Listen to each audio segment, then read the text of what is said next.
മനെ നമുക്കൊന്ന് കാണണമല്ലോ. കാണാനോ? ആ അതെ അതെ. കാണാൻ ഞാൻ പറഞ്ഞില്ലേ, ഞാൻ ഇത്തിരി ബിസിയാ. നിങ്ങളുടെ പേരെന്തായിരുന്നു? എന്റെ പേര് ശശി. ശശി കൊക്കാണോ? എന്തേലും കൊട്ടേഷൻ ഉണ്ടോ?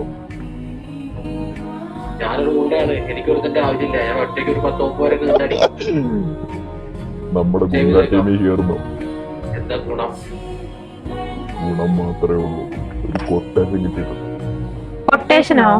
സാറിന് കൊട്ടേഷൻ കിട്ടുന്ന ആൾക്കാരല്ല സാർ ഇങ്ങനെ വിളിച്ചിട്ട് പറയോ സാർ എനിക്കൊരു കൊട്ടേഷൻ ഉണ്ട്, സാറിന്റെ പേര് കൊട്ടേഷൻ വന്നിട്ടുണ്ട് സാർ പറയോ? ആ ഞാൻ ഇങ്ങനെ പറയും. പറയോ? അതെ മറ്റേ അന്നം വേണോ? അന്നം ഉച്ചക്ക് ഫുഡ് വേണമെങ്കിൽ അണ്ണാക്കി വെച്ചിരുന്ന പി പി വരും മാറ്റിക്കളാം. അടിച്ചാൻ താഴെ ഇടും ഞാൻ. ഹലോ